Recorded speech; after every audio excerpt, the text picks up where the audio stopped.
Good morning. Morning. I was excited to be here, and then I went outside to take a first read through my talking points, and I saw a sign that said, "Don't feed the gators."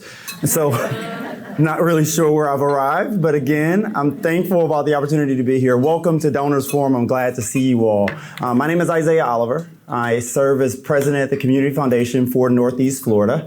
I often say that means that I lead an organization that is focused on engaging people in the world of philanthropy. And philanthropy can be defined in lots of ways. I often say that means that it's talking about our engagement of people in giving their time and their talent, their testimony, their ties, their trusts, and ultimately their treasure. And we'll talk a little bit about people giving of their financial resources to support the subject that we're here together for today. Donors Forum is an initiative of the Community Foundation, and we've led this for more than 20 years. Our goal is to bring together grant makers, our fund holders, private foundations, corporate giving programs, and public charity grant makers to learn about issues in our community and in the field of philanthropy. Over the last few years, we've seen a growing interest by philanthropy, especially place-based foundations like this one, in funding local news. Communities rely on quality news and information to guide policymakers, philanthropists, and voters toward informed action.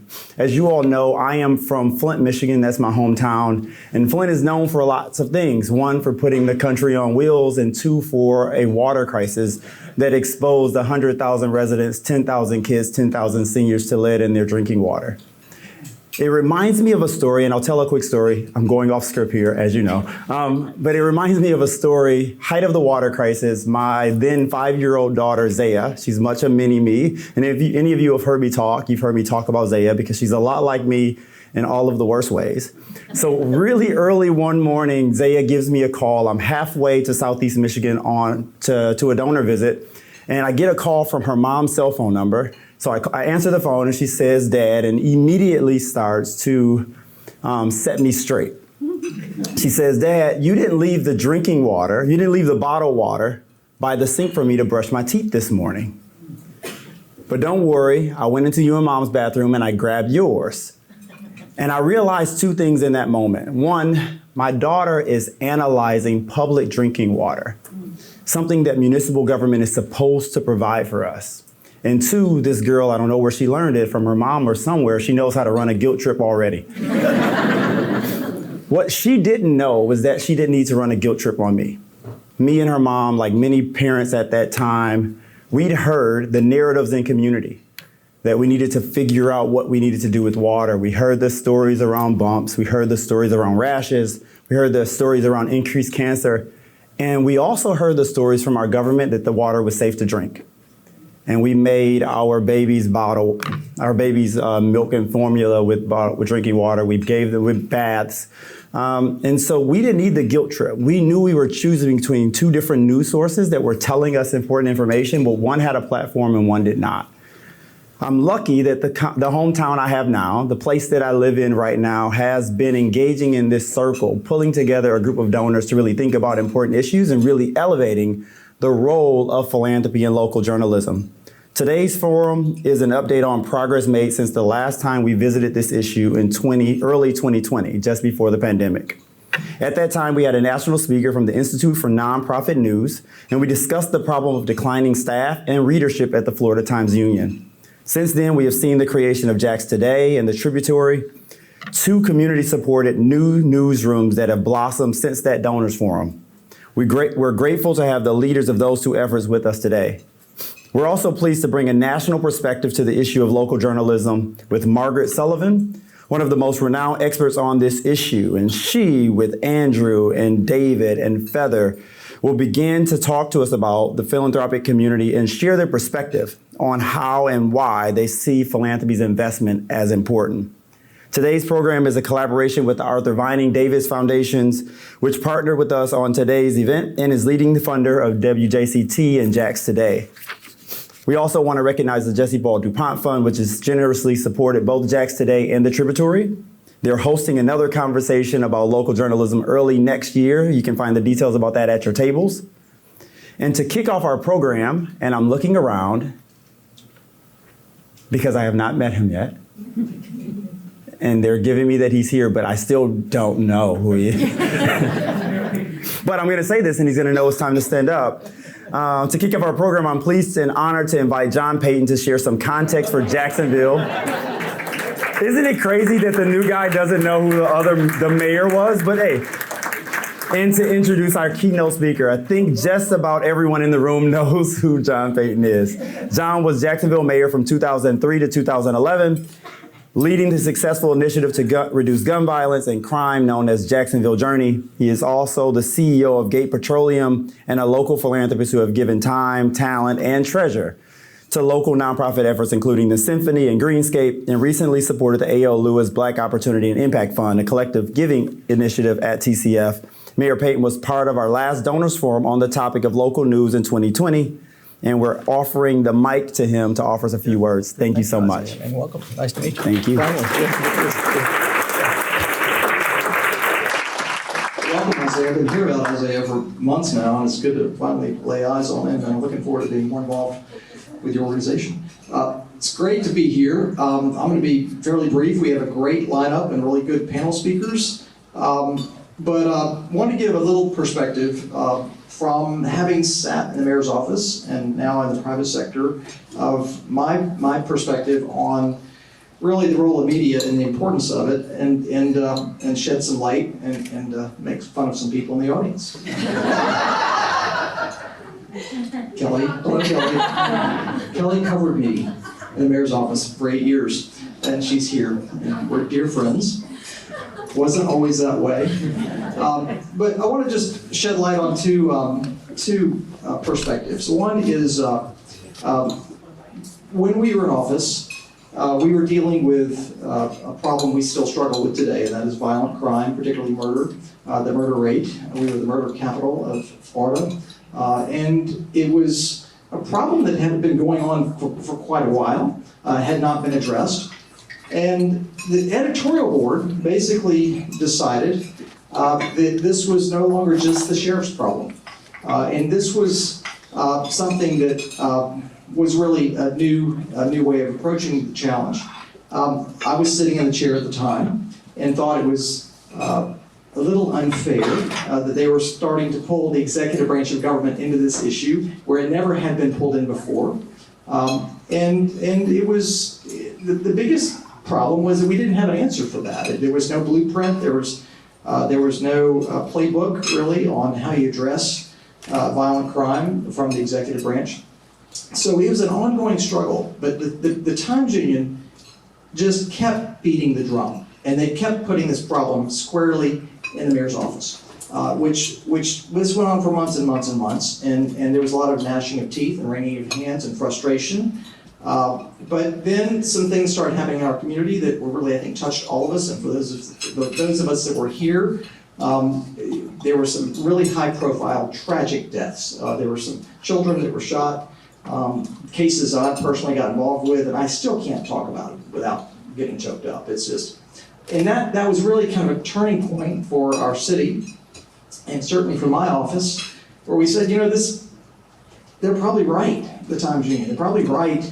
This problem is bigger than the sheriff's office. When the sheriff's office shows up, the problem's really over. And it's this problem is deep-rooted, and it has causes that go way back. People don't just wake up overnight and become violent. There's a cultivation cycle for violence that starts early. So we really needed to start thinking about, how do we approach it? And because there's no playbook, there's no blueprint for fighting violence, we then began what's called now the Jacksonville Journey, or has been known the Jacksonville Journey. Probably the most comprehensive crime-fighting initiative our city's ever embraced, the most expensive crime-fighting initiative we've ever passed, and the most important part, the most successful crime-fighting initiative we've ever had. And I think that's why you continue to hear about it. We've had 3 election cycles where they continue to talk about the Jacksonville Journey. I think Mayor Deegan is committed to really trying to restore many of the elements that plan embodied. I don't take personal credit for the Jacksonville Journey. It was 150 people that signed up to be a part of that process, that did the deep work and made the hard recommendations, and that's really that's where it came from. But I will tell you, probably some of the best work we've ever had come out of City Hall has been that work, and it was not because of any smart people around the table in the mayor's office. It was because we reached out beyond ourselves and we challenged citizens to say, look, find best practices around the country tell us what is involved and what the price tag is for those initiatives. So that's really where it came from. I say that because the media really made that happen. That was not something that we really just woke up one day and said we need to tackle this. You try to tackle things where you think you have a relatively secure path for success, and this was not one of those issues. It was a high-risk endeavor, and fortunately it went well for us. We still have the challenge, but I think we have a blueprint for how to move forward. The other thing I would point out too, when I was in office, and Kelly, correct me, there were about 130 people in the newsroom? About 130 people in the newsroom at the Times Union? About 150. About 150 then. And it felt like they were all in my office every day. But today, 20, 30 in the newsroom? I mean, 22. I'm looking at the graph again. So just imagine, and I will just say this, that accountability piece is really important. And as much as I didn't like it at the time, I look back on it and I say, my gosh, I can't imagine, because no one else is really paying attention. Everyone's busy leading their lives. The legislative branch is busy. The executive branch is doing what they do. But I think that accountability piece is critical to successfully running a city and to making sure those in power are doing what they should be doing. And I'll just tell you one anecdotal story. I'm in the retail business. We have a lot of theft in retail. It's just part of the business. And we have a rule of thumb. Most of our theft, by the way, is internal. It's not people running in and stealing. It's usually your own employees. And our rule of thumb is 10% of your employees are going to be honest no matter what you do. They're going to be honest. 10% will be dishonest no matter what you do. They're going to steal you blind no matter what you do to try to prevent it. And there are 80% that can be persuaded to be honest with proper controls in place. And I tell you that, I think the very same thing is true in politics. I think in the media provides the guardrails to make sure that the folks in office are doing what they're supposed to be doing, and they're doing it with integrity in an honest way and trying to deliver services for the community. So with that, that's my perspective. I think this is important. This is an important topic. I appreciate the Community Foundation taking it on. It's not an easy challenge, but the Community Foundation doesn't take on any easy challenges. I've never seen them take on anything easy. But I appreciate that. So it's really my pleasure to introduce Margaret Sullivan, who really is a great subject matter expert on this. And she can kind of lead us through a discussion and bring perspective from other communities and best practices from other communities to really help us thread this needle on how do we do this.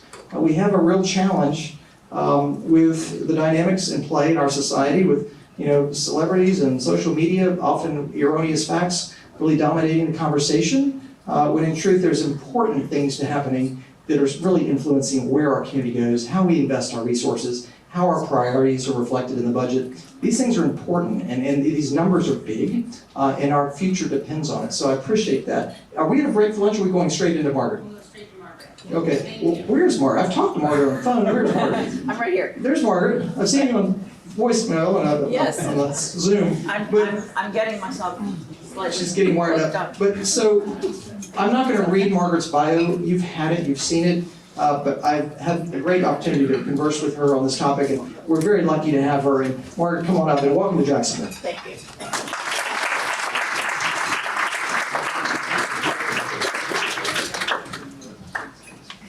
Hi, everyone. It's great to be in Jacksonville. It is my first visit, and I'm really struck by what a beautiful city it is. I woke up this morning to an incredible river view with the sun coming up, and immediately took lots of pictures and sent them around to everyone. So, but I am a little upset about Jacksonville in that many of my relatives went to London to watch the Buffalo Bills play the Jaguars, and we were convinced, of course, that it was going to be an easy win for the Bills, and it was actually a desperate loss. So, nevertheless, I'm here. I'm feeling good about that, and really happy to be talking about this subject. So, I do have prepared remarks, and here we go.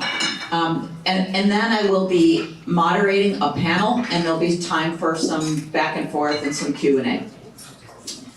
For more than a decade now, I've been trying to explain the importance of local journalism and sound the alarm about its decline. I know the territory extremely well. As the top editor for a regional newspaper, the Buffalo News, I saw firsthand how significant our work could be. Our skilled and dedicated staff of 200 journalists at the largest news organization in upstate New York performed as the watchdog for our community, and we did our best to hold public people like the mayor and institutions to account. I would not argue that we did our journalism perfectly or that we even adequately represented every community, but I do know that what we did and what the paper still does is crucial to the community.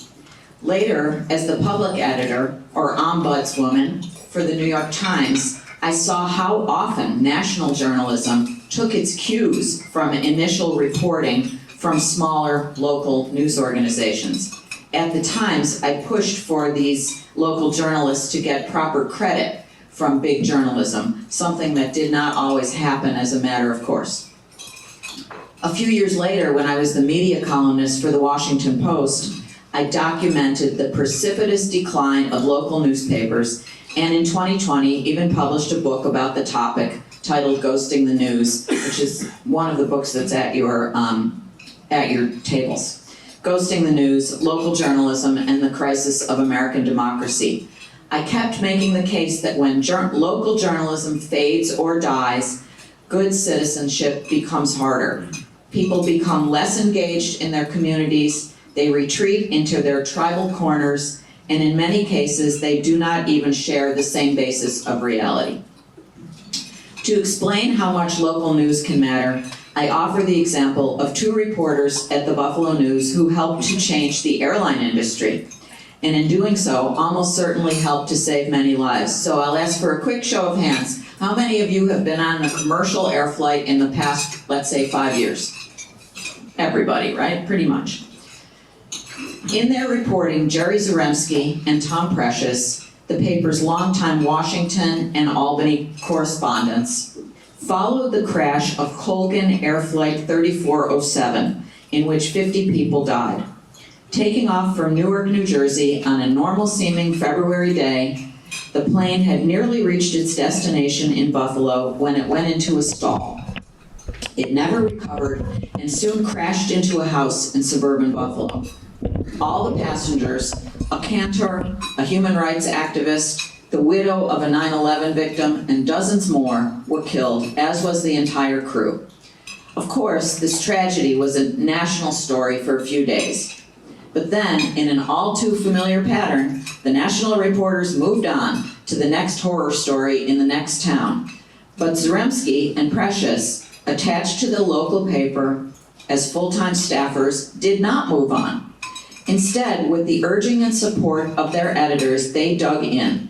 For many months, they developed sources, examined documents, interviewed relentlessly, and pieced together a series of stories that showed that pilot error was largely at fault in the crash. They also found that this pilot error could probably have been prevented by better training and stricter regulations about, for example, the amount of time required for pilots to rest between flights. The combination of the Buffalo News' reporting and the tireless advocacy of the victims' families brought about major changes by the National Transportation Safety Board.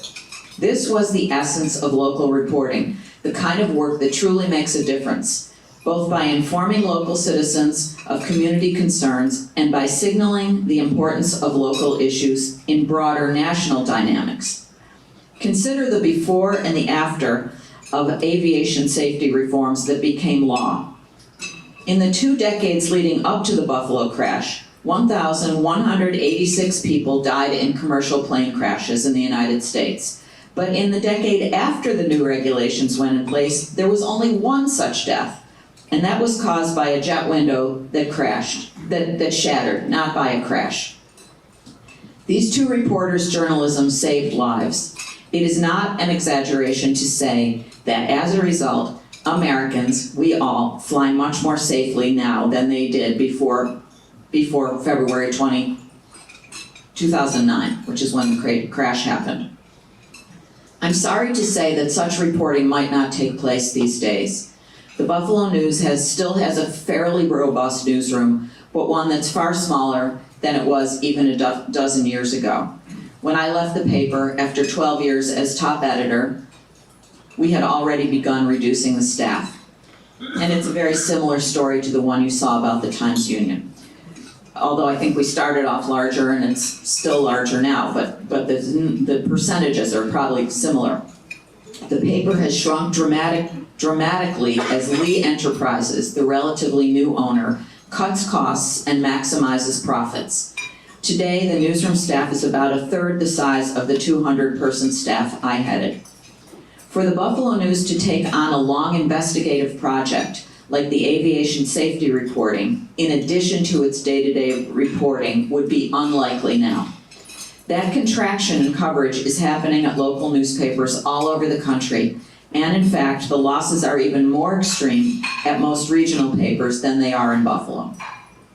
Newspapers, once the engine that powered local news, are cutting their newsroom staffs to the bone, or in some cases, going out of business altogether. The longtime business model, so dependent on print advertising, has disintegrated with the dominance of the internet and the tech platforms, particularly Google and Facebook.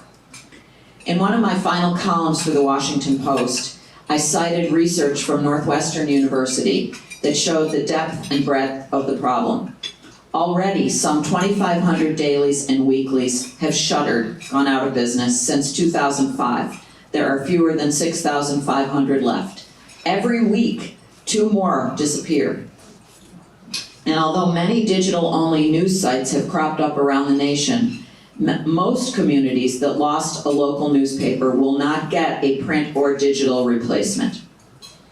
1/3 of American newspapers that existed roughly 20 years ago will be out of business by 2025, according to research from the Medill Local News Initiative at Northwestern. And I'm sorry to say that since I wrote this speech, new research has come out that says that 1/3 will be out of business by 2024. It's happening faster than we thought.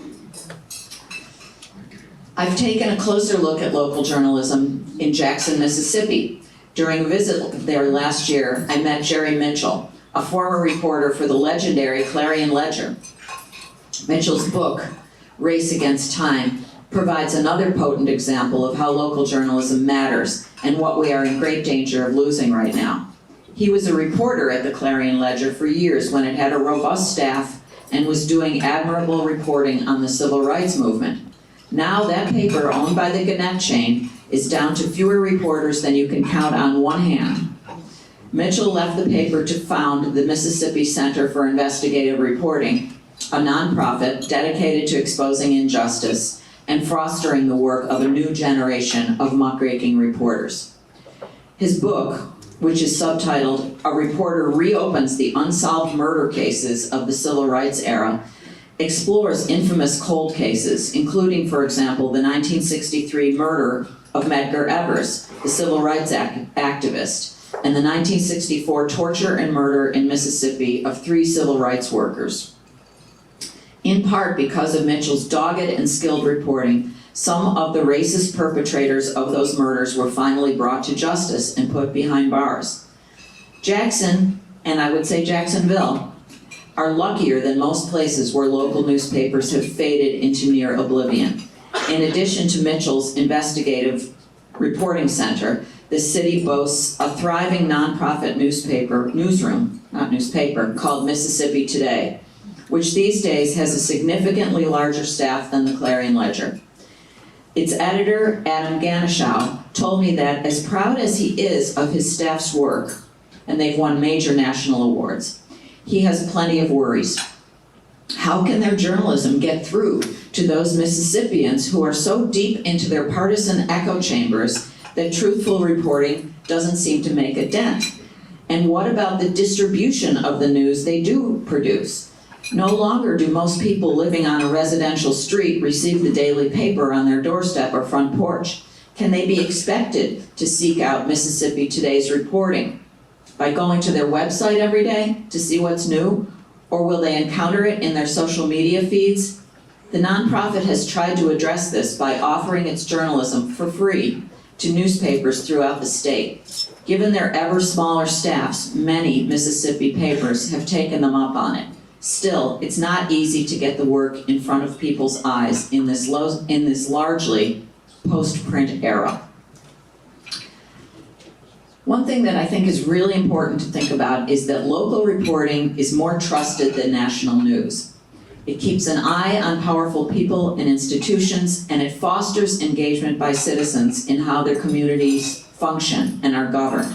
It helps to knit communities together with common concerns, goals, and interests.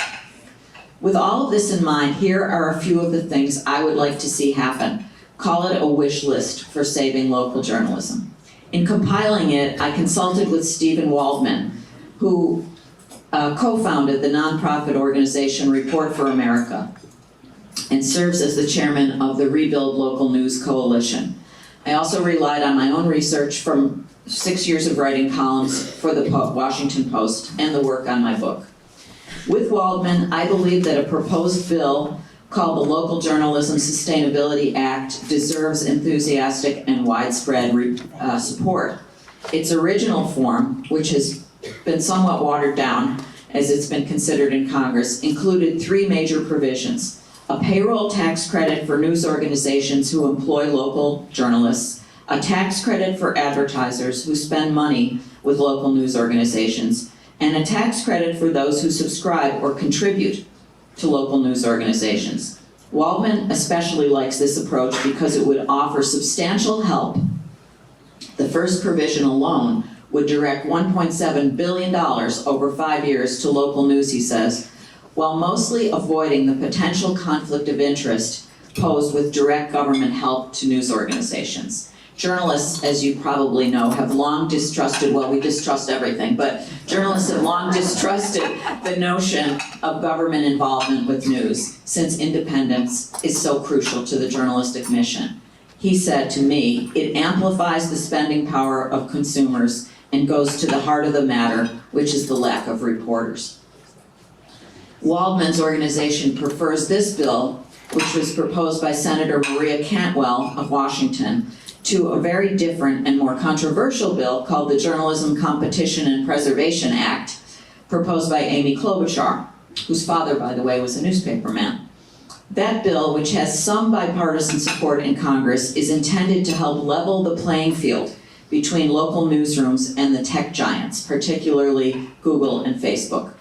It would allow media organizations to negotiate collectively with the much more powerful and financially successful platforms for compensation to distribute their content. Facebook has responded to the idea by threatening to take news off its platform altogether, a power move that would devastate many news organizations. Far from perfect, that act has drawn understandable opposition because it might allow media organizations that don't deserve the help, Fox News and Breitbart, for example, to reap the benefits. William Gruskin, a Columbia University journalism professor who has studied what happened when Australia instituted a similar policy, told me that despite its flaws, he favors the bill's passage because the need to help local news organizations is so urgent. It could be, he told me, quote, a tourniquet rather than a cure. The News Media Alliance, a lobbying organization of publishers formerly known as the Newspaper Association of America, strongly supports this effort as a way to wrest back some power and ad money from the platforms. In addition to these 2 initiatives, I'll add the following ideas to my wish list, not because they are perfect, but because they are worthy of serious consideration. When it comes to how policymakers might intervene to avert the crisis, I propose the following. Media literacy taught in schools and, when possible, to adults. Legitimate news gathering and distribution is expensive, and this demand-side initiative is based on the idea that news consumers are more likely to pay for high-quality local news when they recognize how much bad information is coming their way. Organizations such as the Washington, D.C.-based News Literacy Project are acting on this idea with educational efforts that have reached millions of young people in classrooms around the country. Adults need this training too. Second one, more efforts like the one based at the University of California at Berkeley that provides $25 million in state funding for a fellowship program that puts 40 journalists in California newsrooms. This initiative may be the largest state allocation of money to directly support local journalism anywhere in the United States. Although skeptical of direct government subsidies to newsrooms, I believe this program is worth watching to see if it avoids or falls prey to conflicts of interest or the diminishment of all-important editorial independence. Third, innovative legislation first introduced in New York City and now replicated elsewhere that requires city governments to commit a portion of its advertising budget to help fund community media outlets. Under this requirement, New York City sent $20 million in advertising dollars in 2020 and 2021 to more than 200 community media organizations, with an emphasis on newsrooms that serve communities of color and immigrants. The same concerns about editorial independence apply here, but given the dire need, I find the concept praiseworthy if appropriate guardrails can be built in. However, news organizations and other public stakeholders do not have to wait on local, state, or national lawmakers to take action. The news industry and those who care about it might consider collaborations between large national news organizations and smaller, often struggling ones, whether newspapers, radio stations, digital sites, or something else. I was heartened to see that the New York Times, under the leadership of its former executive editor, Dean Baquet, has begun an effort to bring its resources to a new project that fosters local investigative reporting. ProPublica, and I know you've heard from Dick Toffel recently, the well-established newsroom dedicated to accountability reporting, has done many such collaborations, perhaps most notably with the excellent Austin-based nonprofit newsroom, the Texas Tribune.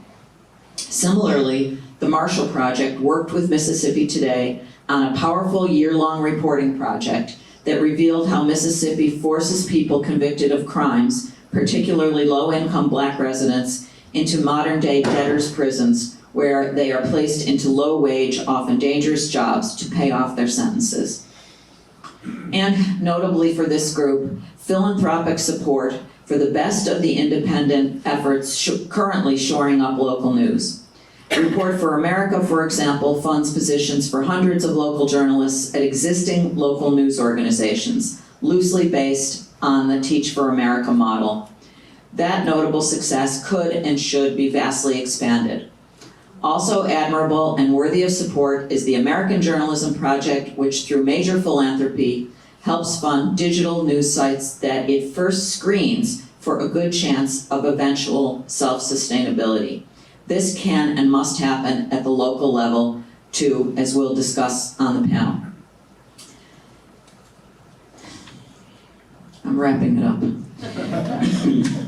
When I first published Ghosting the News in 2020, I came to two inescapable conclusions. First, that local news must be saved. The work mentioned here, Jerry Mitchell holding killers accountable, the Buffalo News helping to make commercial flights safer, Mississippi Today and the Marshall Project revealing inequity in the criminal justice system, is too valuable to abandon. These stories are, of course, only a few of the innumerable instances of strong local journalism around the nation and indeed around the world. I continue to be inspired by that work, which almost miraculously continues despite the loss of local reporters and the withering of local newspapers. Second, I realize that there is no single solution to the deep and troubling problem of the decline of local news. Those who care about strong, sustainable local news, particularly those in government, philanthropists, and others involved in public policy, must take a varied, piecemeal approach. There simply is no perfect answer, and even with all the worthy efforts underway, the forecast remains troubling. But each of the measures discussed here has the potential to help, and it's possible that if enough pieces came together, the picture for local news will improve. I fervently hope so, because the stakes for our democracy and for individual communities are so very high. Thank you so much for your attention.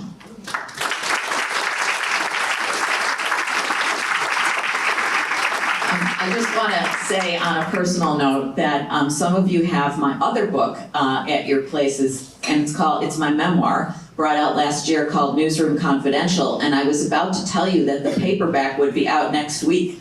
But in fact, this is the very first look I've had at the paper book as I went to my seat and picked it up. So it's a little bit of a thrilling moment for me, and I hope that you'll get a chance to enjoy it.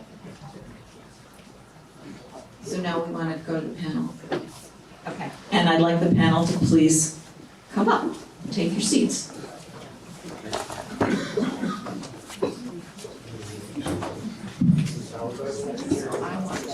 I'm Rusty Coates. I'm the Executive Director of Journalism Funding Partners. We work with family and place-based foundations across the country to place news reporters into newsrooms, ranging from subjects like education to public safety to the investigative desk at the Miami Herald to the arts and so forth. But again, we work mostly with people like you in the room who want to see their causes be amplified and educate the public about them in the most effective way. Hi, I'm Feather Houston. I'm based in Philadelphia with the Wincote Foundation. I'm associated with about 5 or 6 different foundations that all support journalism in different ways for different purposes. And I have to say, since the mayor mentioned it, and Margaret did as well, I served 3 different Republican governors named Tom, and can attest to the importance of media. It kept me on my toes at all times. We were administrations of great integrity, but even the good guys need watching. Hi, I'm David McGowan. I am the CEO of your public media organization, WJCT Public Media. I'm Andrew Fantazzi. I am a lifelong Jacksonville native, and I'm the editor of The Tributary, a nonprofit investigative newsroom that produces stories in collaboration with other news outlets. These guys are the future. They're already with us. So David, and I should say that there is time and will be time for Q&A with the panelists or with me if you like, and we'll make sure we get to that. So if you have questions, jot them down or just keep them in mind. So David, I want to start with you. Tell us about JAX Today and the thought behind the design of this new news product, given the decline of the daily local newspaper. Sure. So in 2019, which seems like a lifetime ago now, we began the work of committing our organization to addressing the decline in local journalism here in our region because of all of the effects that it has. And we did that by starting to amass the resources that we needed in order to do that, most notably reporters. The most visible effect of that local journalism initiative, as we call it, has been the launch of what we call Jacksonville Today, which was launched initially in 2021 with a daily email newsletter. I hope many of you receive it. And a year later, so a year ago, with the launch of a full local website. And at the heart of Jacksonville Today, you see here on the screen many of its features. At the heart of it is the reporting. That's at the heart of the resources that we needed to amass, and we have built that reporting capability over those years. That in-depth reporting is really at the center of what we do, but it is not by any means all that we do. We are committed to the civic engagement that local news can engender, and so one of the features that you see here is called Get Involved Today, which is a daily linkable, clickable list of local meetings of our governments that are in our region. All the counties that surround Duval County are included. We have a feature called Ask JAX Today, which is very responsive to questions that people may have, and those range from why are there traffic cones on 295, which is one that we published recently, to much more deeper questions, I would say. How are our beaches community being represented when our city council member is sent overseas on a deployment of the National Guard, right? So lots of thoughtful questions that we respond to. We actually have reporters who respond to those inquiries. And if I just get to the next page, I just want to share one other chart with you here. This is the growth of the subscriber base of the Jacksonville Today newsletter since its launch. You can see it's now above 20,000. I would like to use 3 words to describe my feelings about this. The first is that it's gratifying. It's nice to see that growth. It's especially nice to see kind of the big sharp turn in that growth, which happened around the time of our election cycle, our mayoral elections and the other elections that were held. Tens of thousands of people used the voter guides that we prepared to help people become more informed. And we hear from them every single day about how useful that material is for them. The second word is motivating, because while 20,000 is a nice start, I see no reason, this drives my team crazy, but I see no reason why that number shouldn't be 50,000 or 150,000. And the third word is terrifying.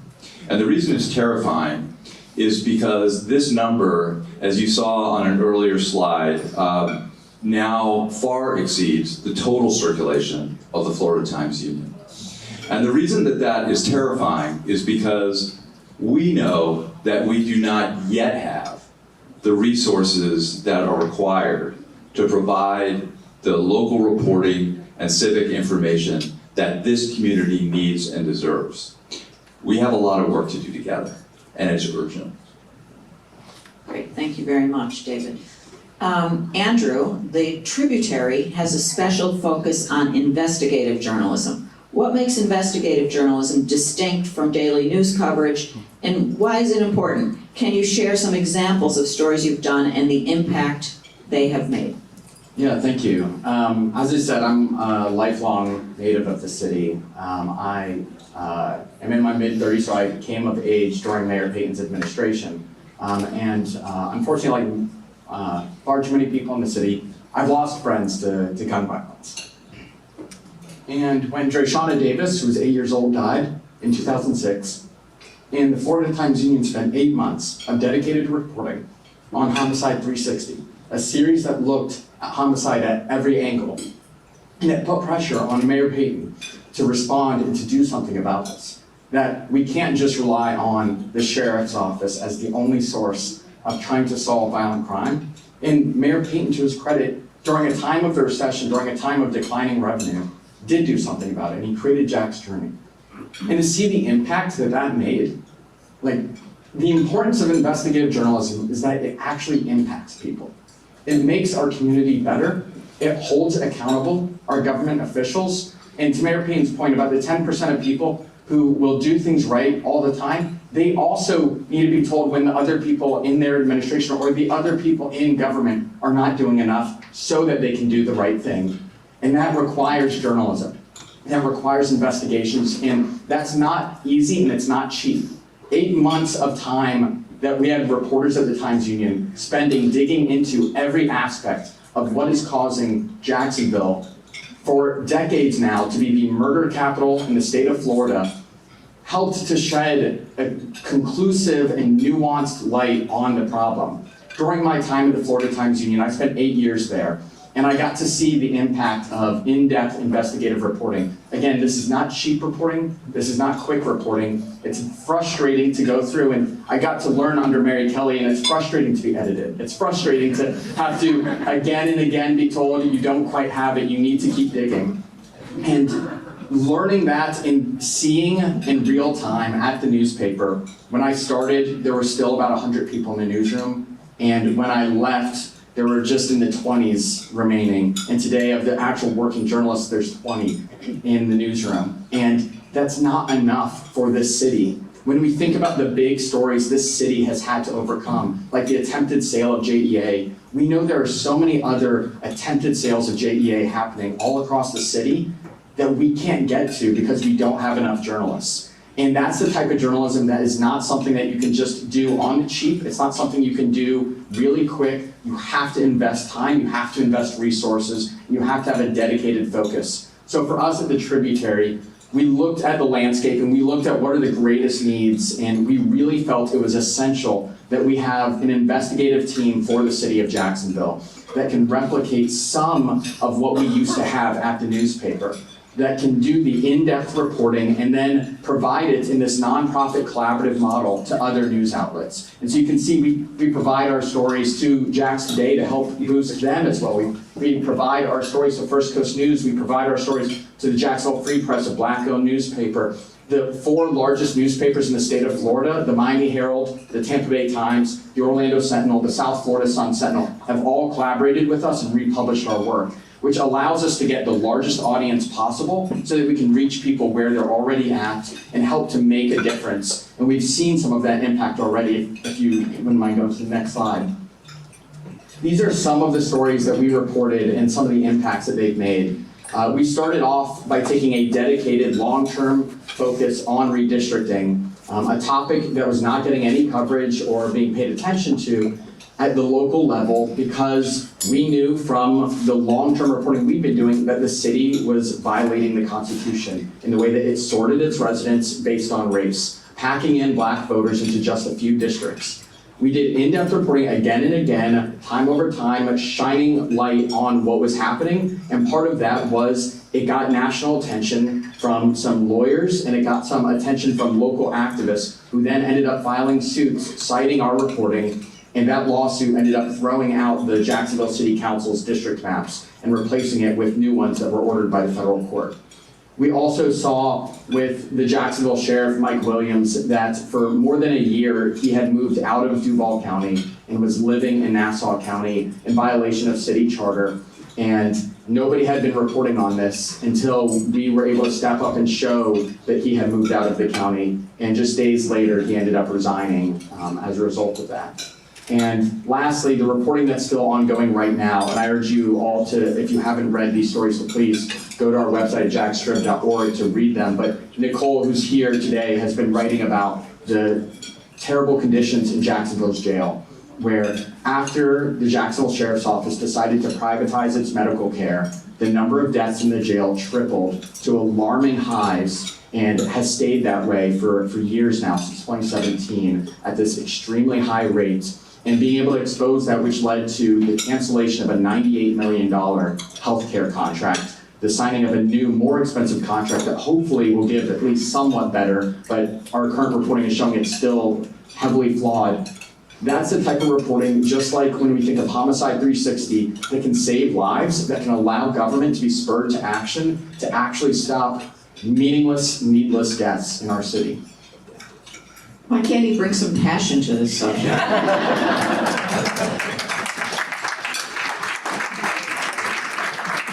That's really impressive work. Feather, why is philanthropy interested in funding local news? Can you tell us a little bit about how and why philanthropic interest in funding journalism has grown in recent years?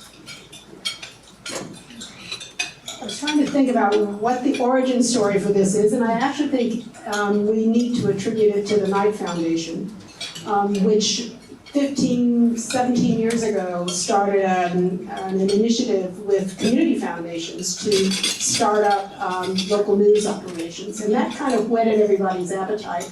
A lot of us who worked for place-based foundations, not community foundations, but endowment foundations, said, we want in too. And what we started to realize was that even though a lot of the papers were still in operation, they were stressed by the digital disruption of the internet and all of that. And they were losing reporters that were really important to what many foundations were interested in their communities, whether it was health, education, early childhood, transportation, planning and development, all of the things that make a place interesting and vibrant. They were not being covered anymore. And in Philadelphia, if Washington Post says democracy dies in darkness, I think, in Philadelphia, we say the public interest is screwed behind closed doors. And It's a little more direct, I'll agree. And so what you saw initially was that philanthropy came in because of interests that were aligned with what they cared about. Not so much to control the news, because there's definitely a firewall there that journalists are always going to remind you of, but it was because they believed that public understanding the issue and seeing what was happening and calling public officials and private companies to task was really an important part of making progress on whatever they cared about. That accelerated in a very sad way over the last 5 to 7 years, as Margaret detailed what has happened to so much of our print newspapers. I would say parenthetically, there are probably 10 or 12 metro dailies around the country, the Inquirer being one, which are now held with what I would call benign or positive ownership. They may still be for-profit, but they are held by people who care. Local. Local ownership, not vampire ownership, and as a result, they are struggling, but they are at almost to the point, some of them, where they can raise enough money through digital subscriptions and digital advertising and all of that to support a good newsroom. So they are literally talking about beyond print. And in those places, there's some hope. But in the rest of these places, philanthropy has been a major contributor, and it's quadrupled, probably tenfold since 2005, 2006. The proliferation of very small digital startups has just exploded over that time, and it's almost entirely due to philanthropy for those reasons. I think what we're seeing now is thinking about how do you, as David was saying, how do you create enough scale in this high quality information to really contribute to a civic conversation.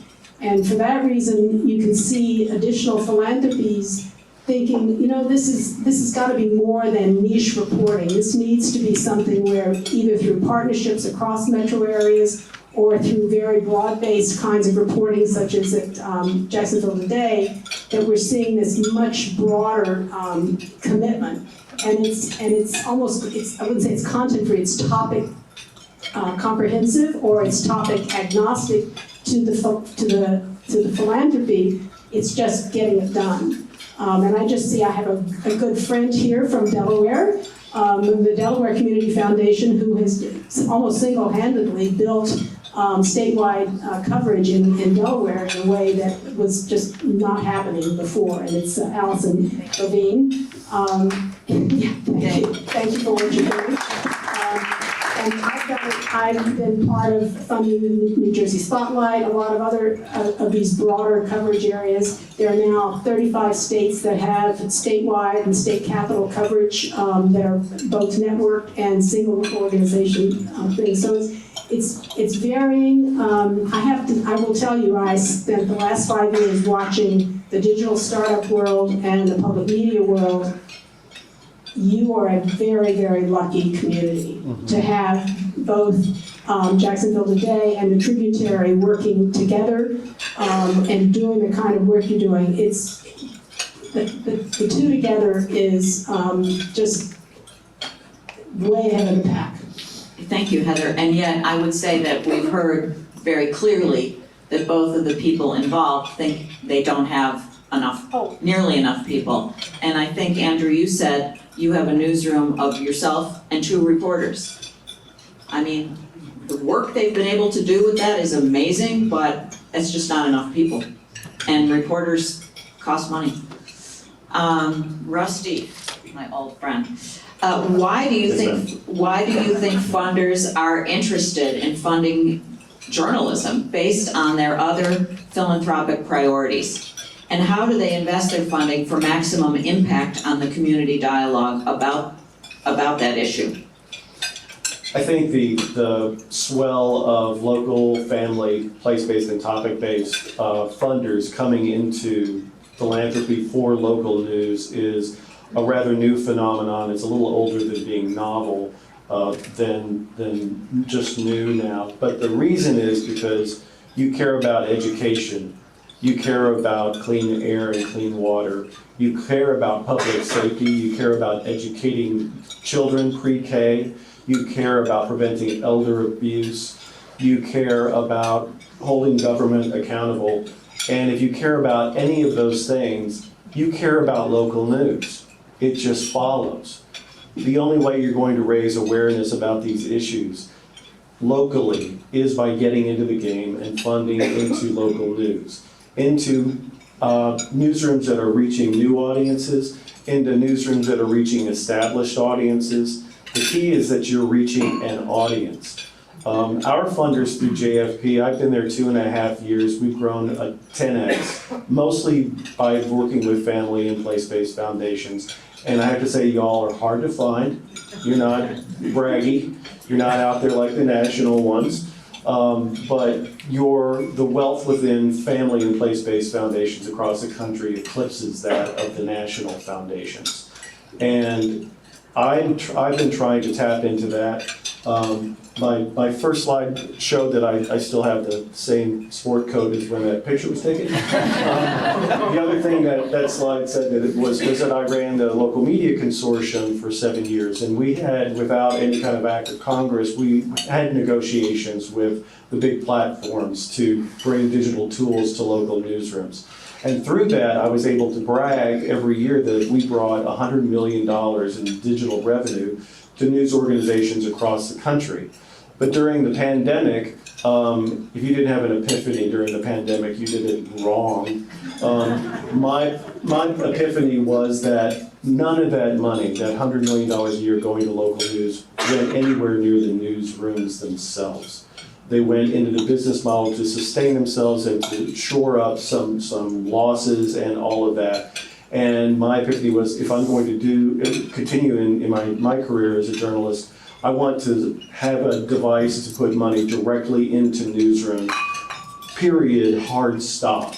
And not care about the business model, because I've cared about that for too long and everyone's cared about that too long, and demonized many of the business models. I can tell you that I could say really terrible things about companies like Alden Capital. I can't say a single bad thing about any of the journalists working at the Denver Post. And I think that's the reframing of it, is starting to see past where people are right, wrong, or indifferent, and what is going to deliver you as a funder the most impact for the causes you care about the most.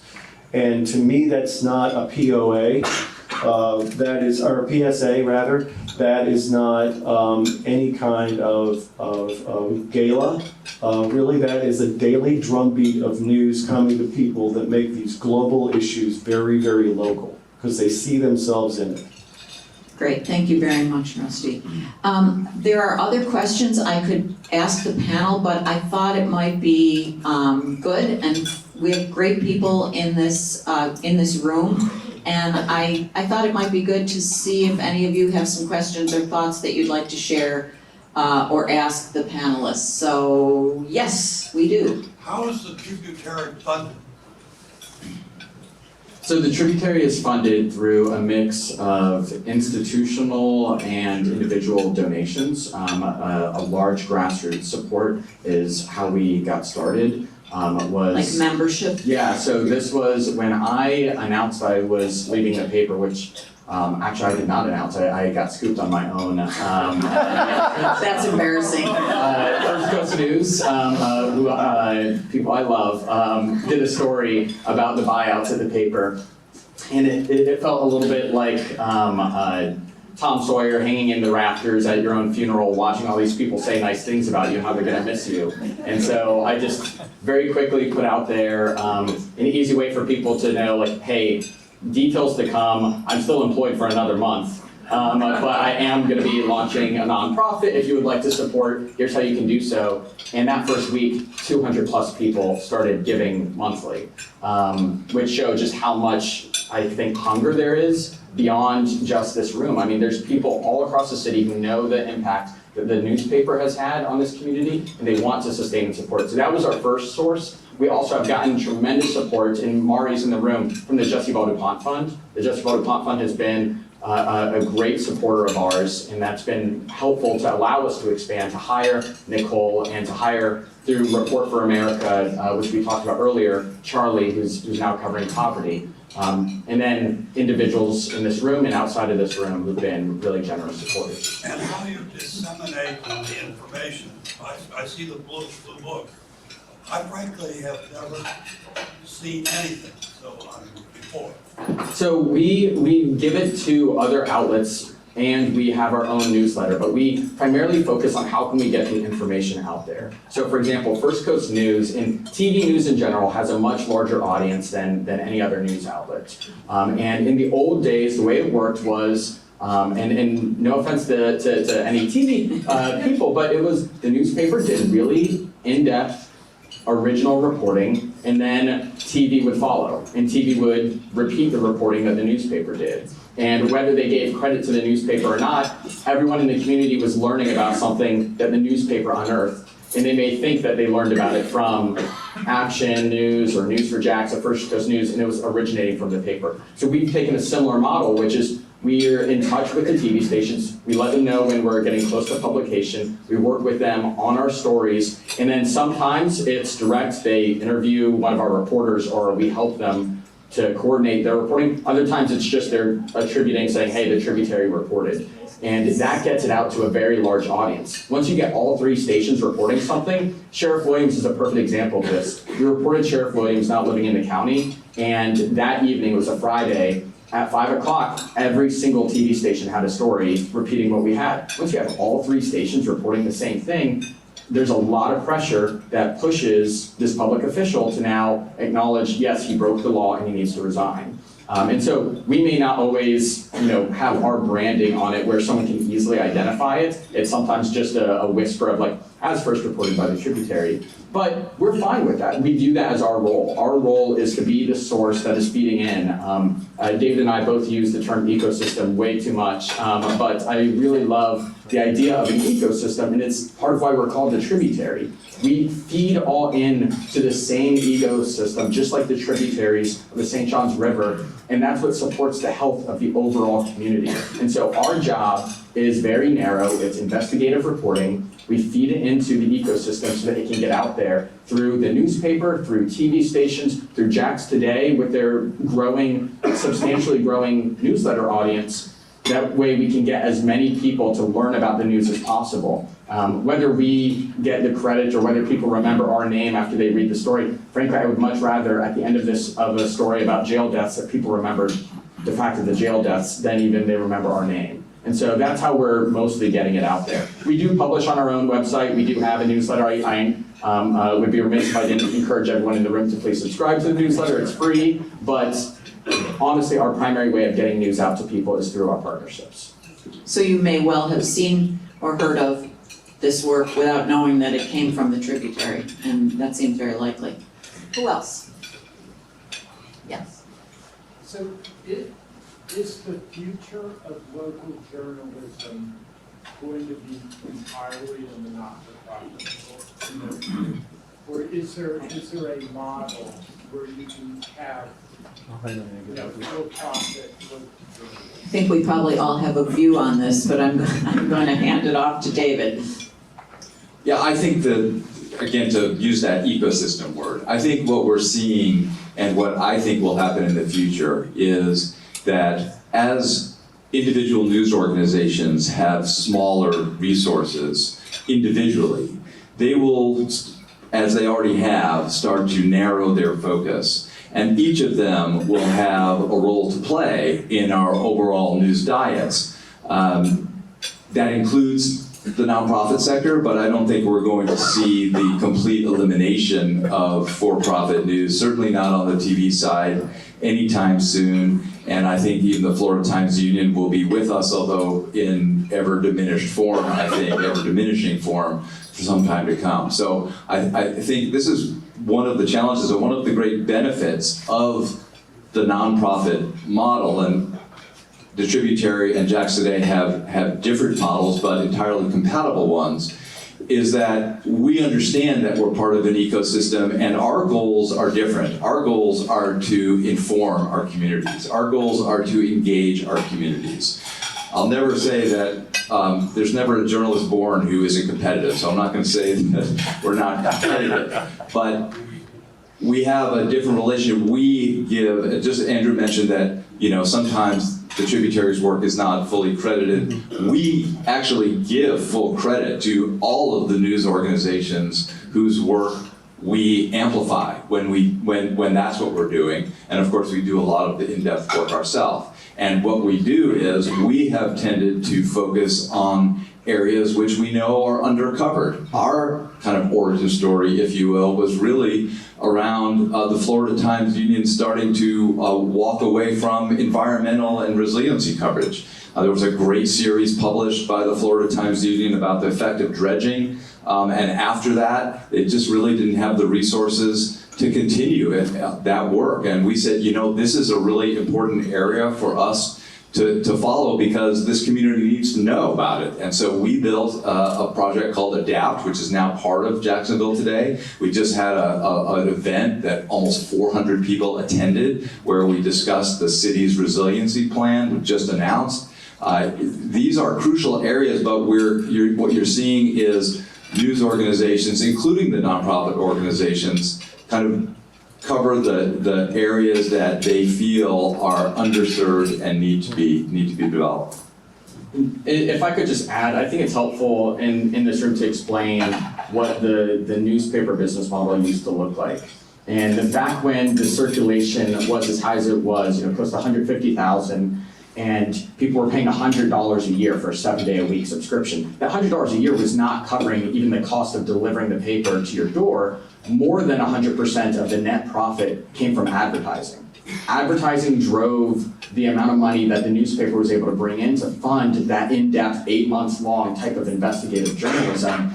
And we saw just chipping away again and again. Craigslist came and took away classified ads. Google came and took away more ads. Amazon started decimating big retail that used to take out lots of ads like JCPenney and Sears. And you kept seeing more and more of Facebook getting digital ads to the point where the advertising revenue was shrinking and shrinking, and the newspaper had to shift its business model to one that was dependent on reader support. And so you saw it go from $100 a year all the way up to now $1,200 a year for a 7-day-a-week subscription, even though it's a smaller product that you're getting out of that. But that's because there's no more revenue coming from the traditional advertising source. And so I do think for-profit will continue to exist. I hope that it will be able to thrive. I'm pessimistic that it'll be able to thrive or be able to afford the type of work it used to do. Because now the for-profit media has to do what's going to be able to drive subscriptions. There's certain coverage that drives subscriptions that's good to have in the community, but sometimes the investigative reporting that can be so costly isn't one of them. And that's really to our own detriment. I will say the newspaper, I hope will be able to continue doing like PREPS coverage. PREPS coverage helps drive subscriptions. It's also an important connection to our communities. That's high school sports. That's something that's so important, I think, especially in Jacksonville and Northeast Florida. It also, thankfully, helps drive subscriptions. And so that's something that I'm really glad aligns with their business model.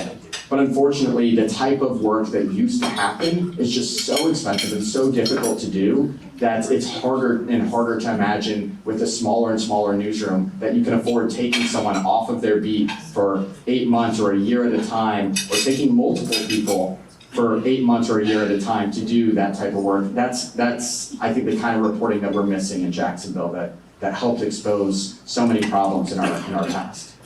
One of the things that's been so sad for me to see is, and I certainly see this in Buffalo, but it's happened everywhere, is the decline of arts coverage, books coverage, arts coverage, local concerts. These things are not watchdog journalism, maybe they're not the core of what we do, but they're part of what makes us enjoy living in a region, and they're extremely important. I mean, I ran the features department and the arts department at the Buffalo News, and we had 28 people. And we had a drama critic and an art critic and a pop music and a classical music critic. That's all gone away. And I think it actually hurts the community a lot. Who else? Yes?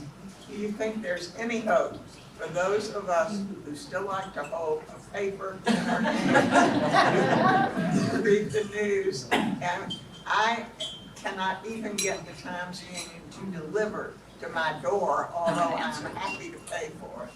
Right. I'd like to answer this because it's near and dear to my heart.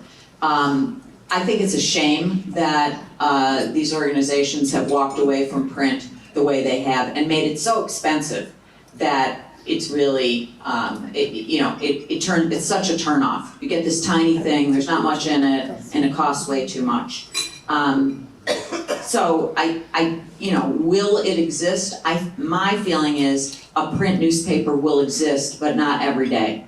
And I think it'll end up being, there'll be a Sunday print paper and the rest will be digital. I mean, that's my own personal theory, because Sunday is a day when you have more time to read, it's traditionally been the big advertising day. So I think it'll come down to that. But it's a shame. I agree. And you read things, you learn differently when you are reading the newspaper. Who else? Back there. I'm going to take off my Jesse Baldwin Fund hat and real quick put on my individual donor hat, because neither of these guys are going to say it. But today is the last day you can donate to both of their organizations.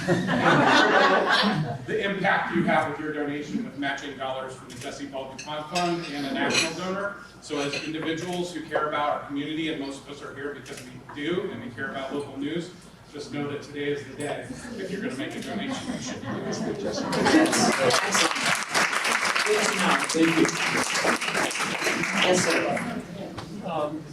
I'm one of the other few people in this area that continues to get the daily newspaper at $1,135 a year. And David, one of the other things I look at besides just your readership is that it now takes me longer to read Jacksonville Today with the hyperlinks than it does to read the Times Union. So thank you for that. One of the questions I think as philanthropists, we all want to invest in the future. So let's look out 2 to 5 years, Andrew. What do your organizations look like? How much of that money comes from philanthropy?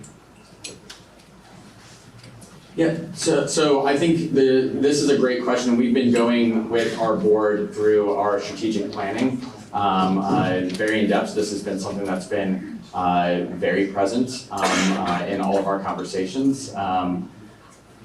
First, I'll talk about the journalism, and then I'll talk about the revenue side. The journalism, something that's happening in Florida right now that has changed some of my own focus in what I think of for the future. I initially thought we would just be purely local forever, just Jacksonville, and not need to worry about anywhere else. I think there's a changing reality in Florida with more and more preemption coming out of Tallahassee, where more and more local issues, if you care about housing, if you care about poverty, if you care about education, child development, child welfare, hunger, a lot of these issues are coming more and more out of a centralized place in Tallahassee. So I would like to see us expand our coverage to include some Tallahassee investigative accountability reporting on these topics, just because of the reality that things have changed in Florida just very rapidly in the last few years. So journalism-wise, as I think about where we expand, I would like to broaden our scope. With that, it does also help us revenue-wise to try to broaden our scope of who we're able to make asks from as well. Our partnerships that we've had with the Tampa Bay Times, Miami Herald, the Orlando Sentinel, the South Florida Sun Sentinel have been really helpful in us starting to think about how can we broaden the philanthropy that is supporting us. We're always going to have Northeast Florida as our home, but as we think about these topics that affect us and affect the whole region and the whole state, trying to find more institutional and family foundations that are going to support us, more corporate. I'm hoping for underwriting and sponsorship support, which would be similar to the advertising dollars that we used to have at the paper. More membership support, more readers giving. And I do agree with Stephen Waldman and what Margaret was saying about, I would like to see whether it's at the federal, state, or local level, more understanding that there needs to be consistent with guardrails funding of local news because it's critical to democracy. So I'm going to ask David to address that as well, and then come to Rusty and Feather for just a quick whatever you didn't get a chance to say, because it's been a little focused down here, probably because I'm standing here, I'm guessing. And then we'll wrap things up. So David, and then Rusty and Feather. Well, I wanted to address this point specifically because when I referred in my opening remarks to building the capacity and the capabilities that we needed to do to be able to execute. One of those capabilities was a business side capability. I come out of the world of business. I'm very focused on building a sustainable Jacksonville Today for the long term. We have put Jacksonville Today's logo alongside Jack's PBS and our public radio station, and that is a commitment that we plan to be here for decades, just as those services have been here for decades. And so we have been very conscious about building a strategy that allows us to attract revenue from multiple different revenue streams. We had some conversation about this at the dinner table last night. We have built a substantial base of reader revenue that is separate from what we call our major philanthropy. We have built a fairly robust and very popular, I have to say, advertising offering. Again, those of you who see the newsletter will see that that offering is actually sold out. We have a waiting list for it. It's incredibly effective for those who use it. And so we are seeing our revenue from these other sources, in addition to kind of major gift philanthropy, grow substantially. I want to make it really clear, because I think I don't want there to be any misunderstanding about this. We are going to be dependent on major gift philanthropy, and I mean both from individuals and from institutions and foundations, for some time to come. We need the runway that allows us to grow the audience, which allows us to grow these other revenue sources, but it is happening. It's not, we're having success in doing that, and that success, I think, is vital to our future and to our ability to be here in decades to come. Thank you, David. I would just echo what David has said. I think a lot of donors and philanthropies and foundations look at content reporting, topic reporting, and don't understand these business issues. Mm-hmm. They're really important. And the size that the Tributary, what it's putting out for who's there is unbelievable. But if you can imagine that the most valuable thing you may do for the Tributary, as an example, but it could be almost any small digital startup, is to help them work on their development side, to help them work on their audience development side, to understand that sustainability is about, nonprofit is not a business model, I guess is the best way to express it, and you have to work on that side of it as well.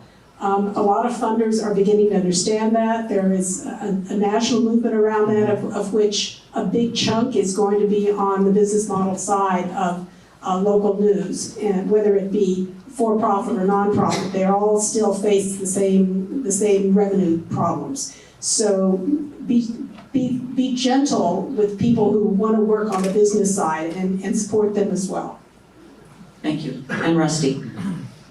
I want to go back to the growth and the different business models, and whether this brand or that brand will be around in 5 years or 3 years. There's a lot of attention paid to the declines of mainstream analog media and the rise of a lot of the platforms and the rise of startup nonprofits that are trying to fill this gap, a rise in local philanthropy stepping into this. All of this has to do with the birth of something that is new. That's the recognition that local news is essential to the health of your community. Without that, you don't know how your community is thriving. When I teach students at UF on the business and future of journalism, sorry, go Gators, but I'd say, I ask them at the beginning of the semester, how do you get your news? How do you get your news? And almost 100% of them say, I get the news that comes to me. And that is a terrifying, terrifying thing, because that means they are getting only the news that matches the cliches about their demography, because that's what the algorithms do. So as an exercise, I had them create an avatar that is not like them at all. Here's a 50-year-old man in Indianapolis who's into the Colts. And boy, does he become a racist pretty fast in his social media feeds. So keep that in mind when you think about investing into local news that doesn't just come to you as you're sitting around waiting for the bus or for someone to arrive for a dinner date. Think about the kind of local news that is intentional and is based here and shares the same values of, I live here and I want this community to be better tomorrow. And that doesn't have a banner to it, that doesn't have a name, no one has rights to that, just like no one has rights to philanthropy. Philanthropy goes where it gets the job done. You're looking for a job to be done about awareness on any of the issues that you want to do. I'm here to tell you that local news is the way to get that job done. Great, thank you so much. Thanks to this excellent, really excellent panel, and I'd like to cede the rest of my time to, so we can stay on schedule, to Dr. Michael Murray, the President and Chief Executive Officer of the Arthur Vining Davis Foundations. The Arthur Vining Davis Foundations is supporting this event today along with the Community Foundation. It's been a really good partnership and we appreciate the opportunity to put on this event together. As you've heard through the various remarks that have been made, the Community Foundation has been supporting local journalism here in Jacksonville along with the Jesse Ball DuPont Fund. We are also supporters of the local journalism here in Jacksonville, and I think most of you know the Arthur Vining Davis Foundations is not a place-based foundation. We are located here, we are a member of the community. We do some grant making in the area, but the vast majority of our grant making is not in Jacksonville. We do invest in local journalism in other places around the country. We invest with many of the organizations that were mentioned earlier here, like the American Journalism Project and Report for America. They're placing journalists around the country and are making investments in nonprofit journalism around the country. Our major support for local journalism in Jacksonville is not based on the fact that we're here in Jacksonville. It's based on the fact that these organizations are doing best-in-class work in the United States. And so I would encourage you, if you are not, I know many of you are currently supporters of the work that they're doing. If you're not, they are organizations that very much merit your support. We and the other foundations that are supporting the work that they do, we can't do it all. We can't meet all of the needs that they have. We're working with them to try to connect with other national funders who will support the work that they do. And some of them are. In fact, they're profiling the work that these organizations are doing in their communities as a model for what can happen in other places. So I just want to make clear to you, from a national perspective, you have something very special happening here. Unlike other organizations that are trying to start, these two entities have products that you can go look at right now, and you can see that they're doing very high quality, excellent work that's worthy of continued support and growth. So, with that, I think I'm going to call our time together to a close. Again, thank you all for being here. I want to let you know that Margaret is going to be signing copies of her book, I think, out at the registration table outside afterwards. So I hope you have a pleasant afternoon.